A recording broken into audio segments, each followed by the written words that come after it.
Hola, ¿qué tal amigos? Muy buenas tardes. Quien les habla su amigo y fiel servidor José Avilés. En esta tarde vamos a estar hablando sobre Venezuela y los acontecimientos que han estado acaeciendo en ese hermoso país, nuestra querida Venezuela. Vamos a estar hablando sobre los factores estructurales y espirituales en el colapso de Venezuela, titulada Las dimensiones espirituales, institucionales, transnacionales de la crisis venezolana. Un análisis teólogo-político de la gradación estatal y el camino hacia la restauración. Empecemos. La actual crisis multidimensional que atraviesa Venezuela no puede ser comprendida de manera aislada mediante el uso exclusivo de variables económicas convencionales o teorías de la ciencia política secular. La velocidad, profundidad y naturaleza sistémica del colapso del Estado venezolano sugieren un proceso de degradación estructural que abarca esferas institucionales, criminales, culturales y espirituales. Tradicionalmente considerada una de las naciones con mayores recursos y estabilidad potencial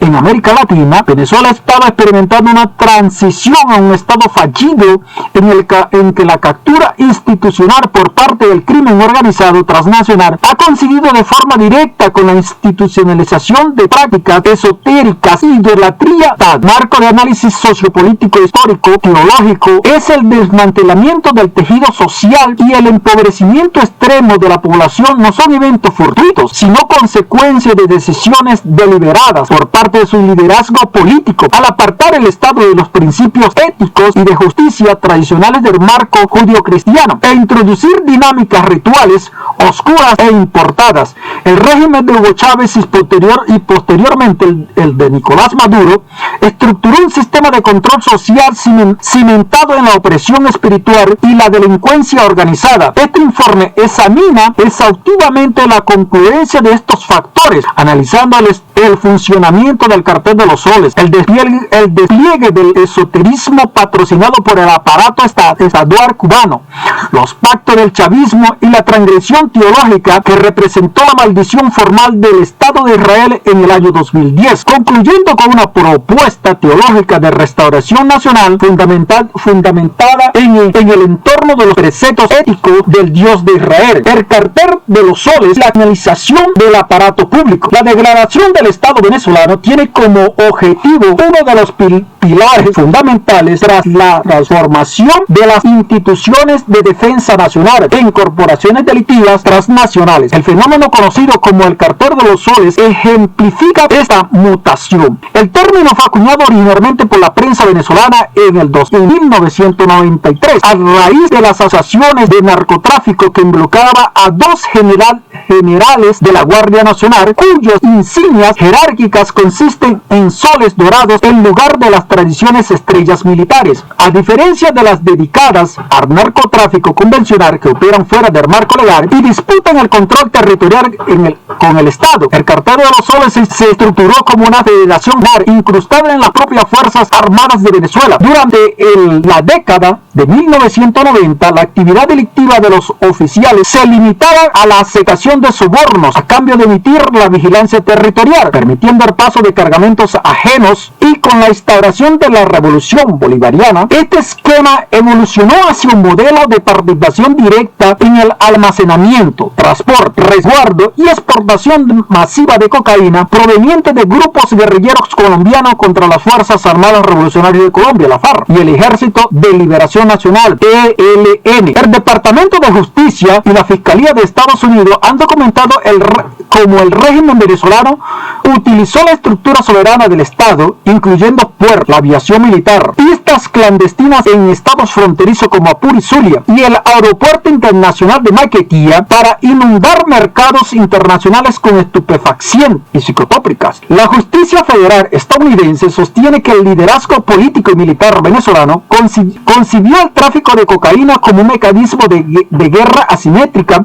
destinada a atacar garantizar la salud pública y la estabilidad social de los Estados Unidos. Tenemos algunos elementos claves acá. Actor clave: Nicolás Maduro, Diosdado Cabello, Tarek El Aissami, el anterior o expresidente de la República Bolivariana de Venezuela, Nicolás Maduro, acusado de liderar el cartel de los soles, coordinar transacciones de cocaína con la FARC a cambio de dinero y armas, emplear la estatal PDVSA Petróleo de Venezuela o PDVSA para bloquear capitales, estatus y consecuencias internacionales, reclamado por la justicia internacionalmente recompensa de captura activa, no reconocida por más de 50 naciones. Diosdado Cabello es ministro del Interior, es presidente de las Fuerzas Armadas Nacional, señalado por su antigüedad jefe de seguridad Lian Salazar de dirigir operativas del cartel, coordinar cargamentos marítimos y lucrar de la extorsión sistemática. Tenemos a Tarek El Aissami, Hugo Carvajal El Pollo, Néstor Reverendo es jefe de la Guardia Nacional Bolivariana y unos pocos más. Esta estructura directiva desvió miles o millones de dólares que debían destinarse al sostenimiento del sistema de salud, alimentación e infraestructura de la nación, consolidando una corrupción sistemática que vació las arcas del Estado venezolano y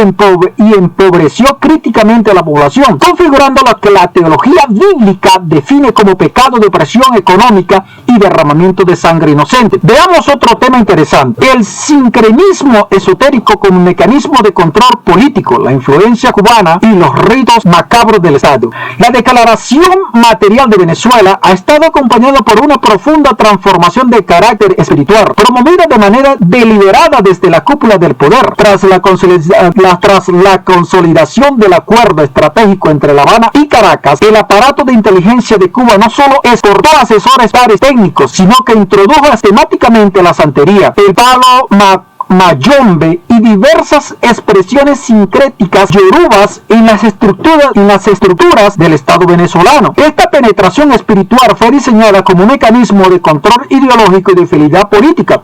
Oficiales militares, ministros y altos jerarcas públicos fueron inducidos a participar en estos ritos para asegurar ascenso, protección personal y permanencia en el poder. Los orígenes espirituales y la evolución esotérica de Hugo Chávez. La relación de Hugo Chávez con el mundo espiritual y esoterismo no fue un fenómeno tardío motivado por su enfermedad, sino un rasgo arraigado desde su infancia y consolidado durante su carrera conspirativa.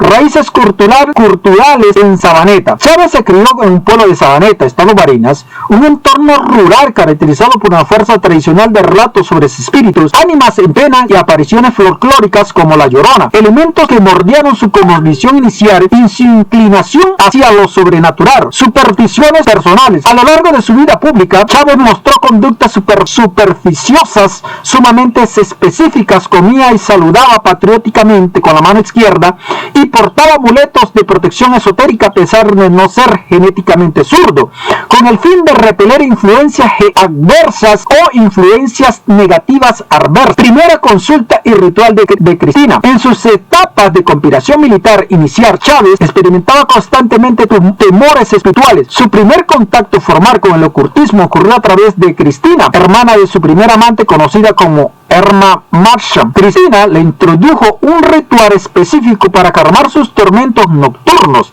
escribir su nombre en un papel, colocarlo debajo de un plato invertido con un vaso de agua volteado debajo de la cama. Chávez adoptó este procedimiento cada vez que sentía acoso espiritual. La experiencia de reclusión en Yare. Durante su encarcelamiento tras el fallido golpe de Estado en el 92, sus compañeros de conspiración como Roland Blanco La Cruz documentaron que Chávez participaba activamente en secciones espirituales donde afirmaba servir de materia o medium para catalizar el espíritu de su antepasado militar Maizanta. Incursión masónica. Paralelamente al ocultismo popular, Chávez intentó ingresar formalmente a la masonería a través de los rituales de iniciación de la respetable Sol de América, buscando diversificar sus influencias simbólica y política. Eventos proféticos y exorción divina. La dependencia de Hugo Chávez Frías hacia las predicciones esotéricas aumentó tras un suceso en que la hermana de su amante le advirtió que no viajara a Colombia a reunirse con la guerrilla debido a un peligro inminente.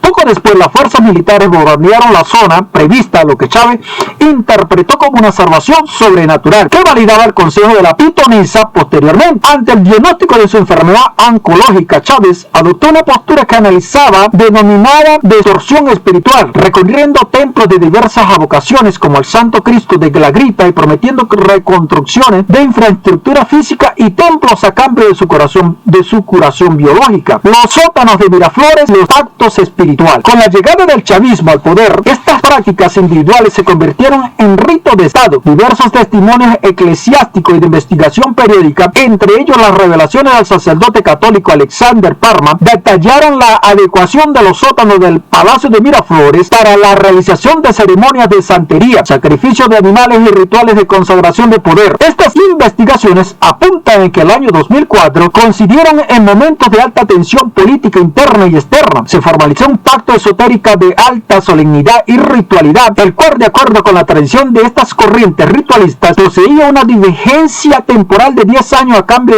del control absoluto del país. El posterior deterioro de la salud de Chávez y su fallecimiento en marzo de 2013 coinciden analíticamente con el agotamiento del siglo de dicho pacto esotérico. El uso político del esoterismo alcanzó su punto más alto el 16 de julio de 2010, cuando el gobierno ordenó la exhumación de los restos óseos de Simón Bolívar. El acto, transmitido en cadena nacional obligatorio de radio y televisión a altas horas de la madrugada, mostró a Chávez interactuando directamente con el cráneo y la osamenta del prócer, un hecho que la antropología de las religiones asimila a ritos de necromancia y ligadura espiritual, orientados a transferir la lealtad del ancestro fundador al gobernante en funciones. Tras la muerte de Chávez, Nicolás Maduro consolidó esta estructura mística política al promover la santería afrocubana y doctrinas orientales como la del gurú indio Sai Baba como prácticas cuasi estadales. Asimismo, transformó el cuartel de la montaña, sitio de inhumación de Chávez, en un santuario sincreto de peregrinación popular, donde los adeptos solicitaban favores materiales y depositan ofrendas de ron, café, agua y tabaco,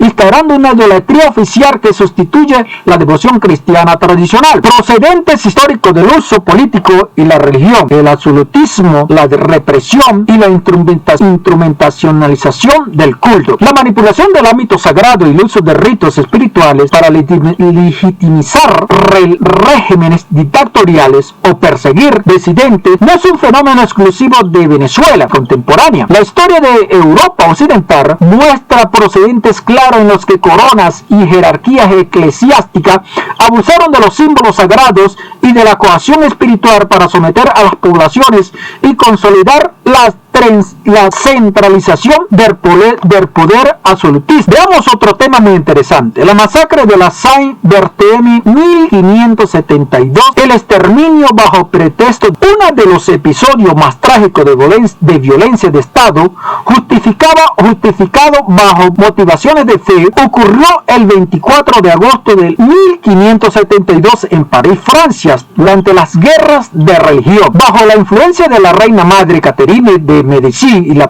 presión de la facción ultracatólica liderada por la casa de Wisin, el rey Carlos IV autorizó el asesinato selectivo de los principales líderes de la facción protestante, los hugonotes, entre ellos el respetado almirante Gaspar de Coligny, quien salvaguardó mutilado y desfresado. El maticidio selectivo degeneró de inmediato una matanza generalizada perpetrada por turbas católicas radicales y milicias urbanas en París y diversas provincias de Francia, cobrando la vida entre 5.000 y 30.000 ciudadanos franceses. La reacción de las monarquías y la cúpula de la Iglesia en Roma ante esta atrocidad ilustra el uso del triunfo sobre la disidencia espiritual como una victoria política. Veamos varios puntos importantes. Celebración del Papa. Al confirmarse la noticia de la masacre en septiembre del 1572, el Papa Gregorio XIII Hugo Bucapán manifestó públicamente su regocijo y ordenó captar un solemne himno de acción de gracias,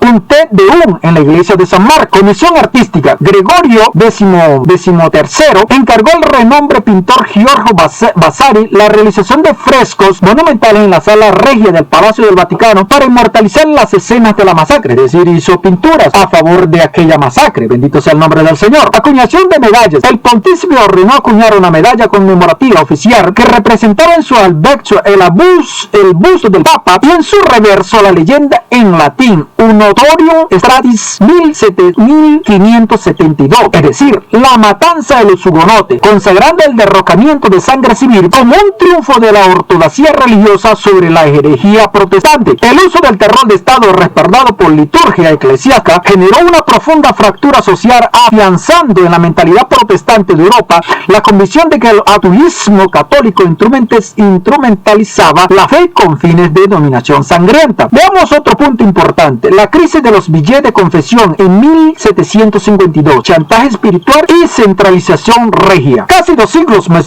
tarde, en el mismo París de mediados del siglo XVII, se desató un conflicto político-religioso de gran envergadura en torno a la aceptación obligatoria de la bula papal, Ogenitus, promulgada por el Papa Clemente XI en 1713 para condenar 100 proposiciones del hansecismo, una corriente católica de corte agustino que contaba con amplio respaldo entre los juristas y magistrados del Parlamento de París. En marzo y agosto de 1752, bajo las órdenes del transgente arzobispo de París, Christophe de Beaumont, el clero de la diócesis comenzó a aplicar de manera sistemática la exigencia de los biles de confesión certificados de confesión, es decir, de acuerdo con esta directriz, cualquier ciudadano jansenista o sospechoso de simpatizar con la residencia que se encontraba en peligro de muerte tenía prohibido recibir el viático o la extremaunción a menos que presentara un certificado escrito firmado por un sacerdote que hubiera jurado acatamiento absoluto de la bula Yesitus. Esta prohibición o privación deliberada de los sacramentos provocó un enorme escándalo público tras la muerte de figuras respetadas como el padre Boutin de la parroquia de Saint-Étienne, a quien se le negaron los ritos postreros. El Parlamento de París reaccionó emitiendo decretos que prohibían a los eclesiásticos realizar actos que tendieran al cisma o negar sacramento bajo pretexto de la mula Unigenitus. El rey Louis XV, presionado por la facción devota de la corte e influenciada por los jesuitas,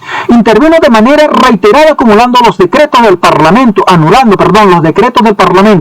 y exiliando temporalmente a los magistrados residentes en un intento de interponer la conformidad espiritual por orden real. De esta forma, sumamente reveladora sobre la etiqueta monárquica de la época, en las mismas semanas de agosto de 1752, en que el Parlamento y arzobispado se enfrentaba por la coerción sacramental de los moribundos, la Corte Real organizó y celebró suntuosos actos de teum en la capilla de Versalles y en la Catedral de Notre Dame de París para festejar la convalecencia y curación de la viruela del sinfín de Francia, quien había sido salvado por el médico Francois Quesnay. Estos ritos de acción de gracias fueron utilizados para proyectar ante el suelo de París una imagen de favor condicional sobre la dinastía de los Borbones, tras el propio Estado desataba una persecución espiritual interna contra quienes rehusaban someter sus conciencias a las prerrogativas de la bula papal. La correspondiente tipología con el Estado venezolano contemporáneo existe una relación estrecha o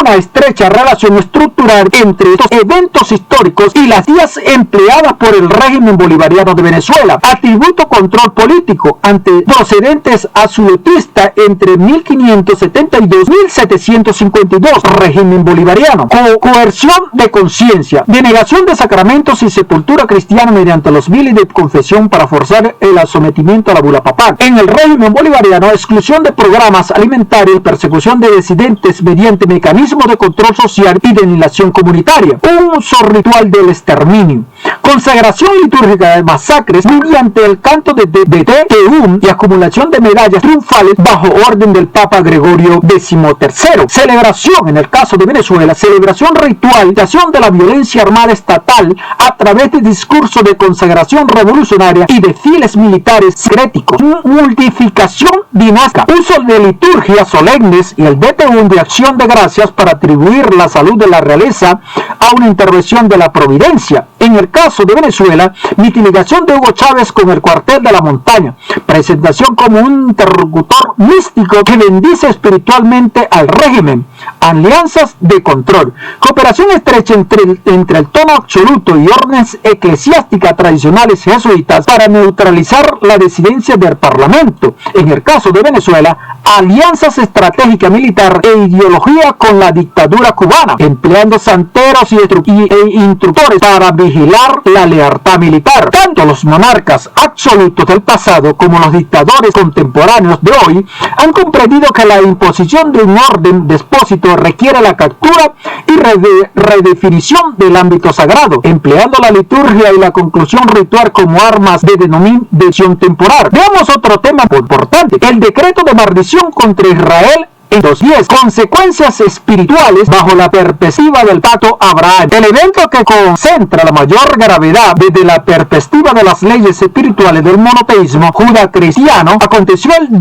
de julio de 2010, en respuesta al incidente del abordaje israelí a la denominada flotilla de la libertad que transportaba hasta pro-palestinos hacia la franja de Gaza. El entonces presidente Hugo Chávez Fría pronunció un discurso televisivo de condena energética contra el Estado de Israel. Durante su alocución, el mandatario emitió un decreto de execración explícito. Dijo de esta forma: aprovecho para condenar de nuevo desde el fondo de mi alma y de mis vísceras al Estado de Israel. Maldito seas, Estado de Israel. Maldito seas, terroristas y asesinos. En cambio yo le digo: bendito seas Israel. Bendito seas desde mi alma, es extraña. Bendito sea el Estado de Israel y bendito sea el Dios de Israel. Te bendigo a ti, Israel, desde siempre y para siempre, porque eres la raíz de nuestra salvación. A ti te debemos esa honra y esa gloria, a ti, Israel. En el nombre de Jesús, así lo creemos. La declaración pública no constituyó una simple discrepancia de política exterior,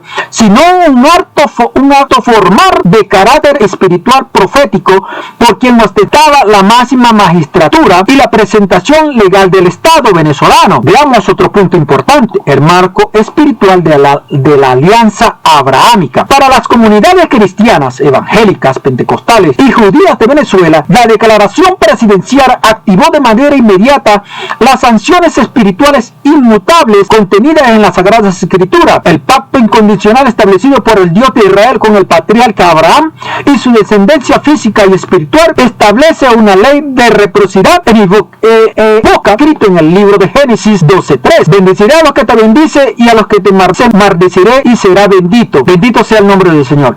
De acuerdo con la teología bíblica, la transgresión de este mandamiento por parte de un gobernante expone automáticamente a la nación bajo su jurisdicción un estado de orfandad y decadencia material. El texto profético, en el caso de Isaías 54:17, refuerza este principio al declarar que ninguna arma forjada contra ti prosperará, es decir, contra Israel, y condenarás toda lengua que se levante contra ti en juicio. La teología del pacto enseña que los juicios de Dios no se ejecutan con base en el poderío militar o político temporal de ese gobierno, sino en el cumplimiento estricto de leyes morales y espirituales que rigen la historia de la humanidad. Bendito sea el nombre del Señor. Procedentes históricos de la isla de Cuba. La teología pentecostal latinoamericana traza un paralelo directo entre el destino de Venezuela y el de la República de Cuba, nación con la cual el chavismo selló su alianza ideológica e espiritual. En mayo de 1939, el gobierno cubano de Federico Laredo dio el asilo a más de 900 refugiados judíos que salían del nacionalsocialismo a bordo del transatlántico MST, forjando su retorno a Europa.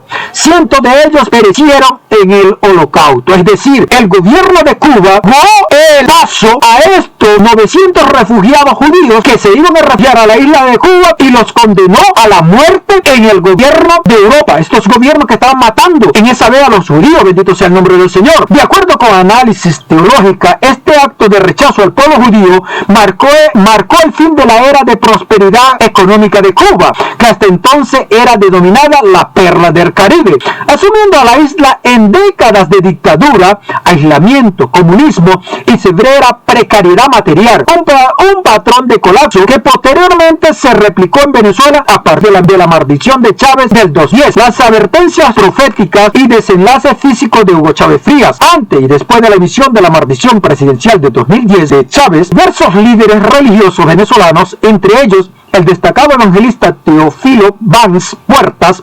dirigiendo misivas públicas y advertencias formales a Hugo Chávez. En estas cartas se le exhortaba a rectificar su postura, a retractarse de sus afirmaciones ofensivas contra el pueblo judío y a enviar una solicitud formal de perdón al embajador de Israel en Venezuela para detener el juicio divino sobre su propia vida y sobre la economía de la nación. Los teólogos fundamentalistas también dieron esta advertencia en textos como el de Amós 1, 7 y 8, que profetizaba la destrucción sobre quienes conspiran contra los ciudadanos de la costa filistea y el remanente de Israel.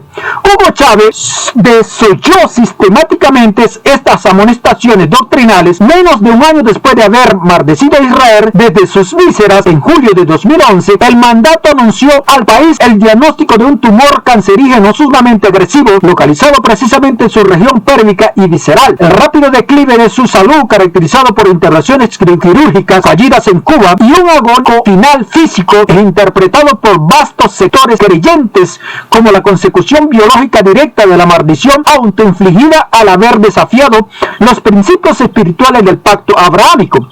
El posterior colapso de la economía venezolana, que derivó en la mayor hiperinflación del hemisferio occidental, escasez generalizada, desintegración de los servicios públicos y el éxodo forzado de más de 7 millones de ciudadanos venezolanos, es comprendido bajo esta óptica como el despliegue de las consecuencias de la transgresión espiritual nacional venezolana. Veamos otro punto importante: el camino teológico hacia la restauración nacional, el retorno al Dios de Israel y la justicia social. La superación del colapso estructural de Venezuela no podrá lograrse mediante meras alternancias partidistas o la aplicación de recetas macroeconómicas de organismos financieros internacionales. Si no se aborda la raíz moral y espiritual de descomposición del Estado, la restauración nacional exige un proceso de reconciliación profunda con los procesos del Dios de Israel, lo que implica abandonar el sincretismo, es decir, la brujería, la idolatría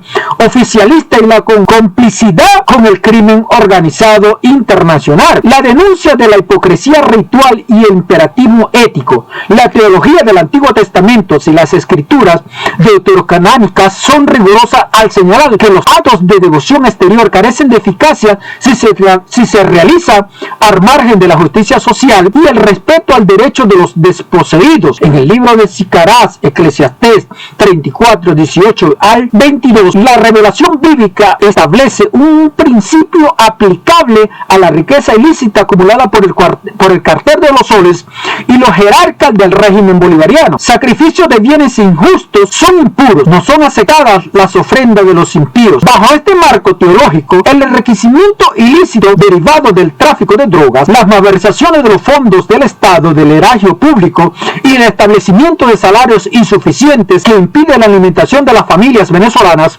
constituyen pecados abominables ante el Creador, es decir, ante Dios. El pan que ha sido robado o retenido injustamente convierte los sacrificios y ritos del opresor, incluso aquellos realizados en tiempos católicos o altares santeros, en actos de ofensa directa a la santidad de Dios, equiparándolos al homicidio del prójimo. La verdadera transición y reconstrucción de la República Bolivariana de Venezuela requiere un proceso de arrepentimiento nacional de carácter institucional e individual que se estructure bajo principios teológicos claros, fase de restauración, acción espiritual teológica o reformas institucionales y morales necesarias, arrepentimiento y renuncia, quebrantamiento voluntario de los pactos esotéricos nacionales, remoción de altares, rituales, simbología cultural de los edificios gubernamentales. Por eso es que en estos días, en la fiesta válgase la redundancia, en la fiesta de San Juan, bendito sea el nombre del Señor, muchas iglesias se quemaron, y ahorita las personas o los venezolanos se están lamentando de eso, pero lo que ellos no saben, que eso es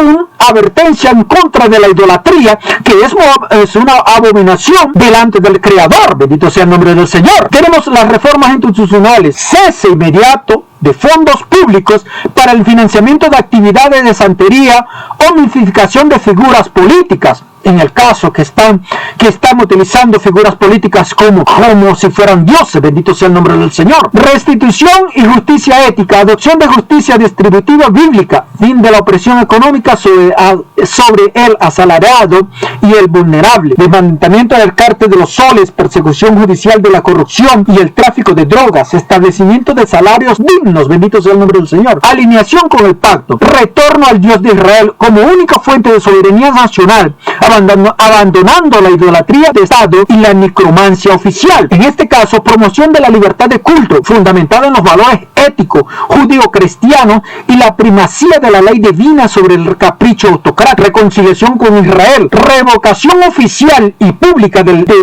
decreto de maldición profético en el año 2010 con la presidenta, en este caso, la presidenta de la República, que debería ser Cilia Flores, bendito sea el nombre, perdón, esta niña, no me acuerdo ahorita del nombre. Establecimiento de relaciones diplomáticas, culturales y espirituales plenas con el Estado de Israel, buscando la bendición del pacto abrahámico.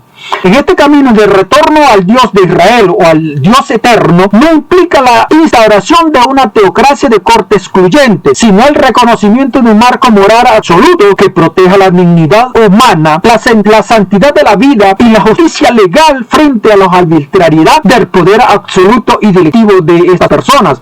Vamos con las conclusiones. La crisis humanitaria, política y económica de Venezuela es la manifestación visible de una profunda quiebra espiritual y ética en las estructuras del poder público, el tránsito de un Estado de Derecho hacia una cleptocracia gobernada por el cartel de los soles, la suplementación de la herencia moral judío-cristiana por un andamiaje esotérico afrocubano y la transgresión espiritual que supuso desafiar a la ley del pacto abrahámico al maldecir al pueblo de Israel, han colocado a la nación bajo un proceso sistemático de degradación material y social. El análisis histórico comparativo demuestra que la instrumentación de lo sagrado para consolidar tiranías políticas y perseguir la libertad de conciencia, como ocurrió con la masacre de San Bernardino en el 72, es decir, la masacre de París, bendito sea el nombre del Señor, en el 572, y la persecución jansenista en el 1752,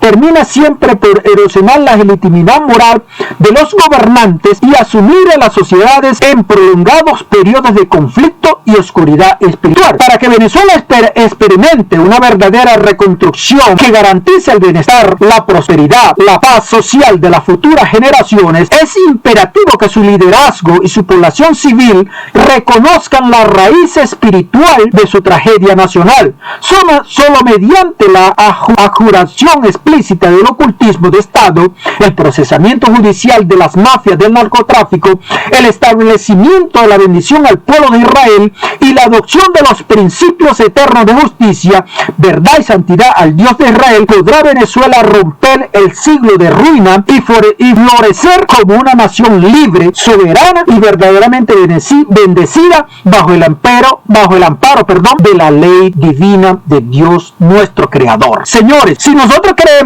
que lo que está pasando en Venezuela, palabras de José Avilés, es algo que se está dando por casualidad en el eventual desastre que ocurrió el día 24 a las 18:04 y después a los 39 segundos más tarde, si creemos que eso ocurrió por casualidad, no ocurrió por casualidad. Ocurrió porque Dios está tratando de que nosotros los venezolanos reconozcamos que de Dios viene lo malo y lo bueno. La Biblia dice, bendito sea el nombre del Señor, pondré delante de ti la maldición y la bendición. La maldición si dejas al Dios de Israel y te vas tras la brujería, la santería, el comunismo, si te vas detrás de la idolatría, como estaban celebrando en plena celebración del Juan Bautista en todas las parroquias, la mayoría del Barlovento y las afrodescendientes allá en Caracas, en Maracay, en Carabobo, bendito sea el nombre del Señor. Si continuamos con esto, Venezuela va a seguir hundida. Reconozcamos de verdad que el Dios de Israel es un Dios divino y un Dios legítimo, que es el Dios legítimo de Israel, que abandonemos, bendito sea el nombre del Señor, la idolatría y los actos satánicos desde la cúpula de Estado y volvámonos todos arrepentidos de corazón al Dios de Israel. Ante todo este análisis, señores, les quiero agradecer por haber escuchado al que llegó hasta acá y se les agradece, bendito sea el nombre del Señor. Denle like, lo pueden escuchar por nuestros canales oficiales, bendito sea el nombre del Señor, por YouTube y Spotify. Para todos ustedes, muy buenas tardes, quien les habló su amigo y servidor José Avilés. Gracias.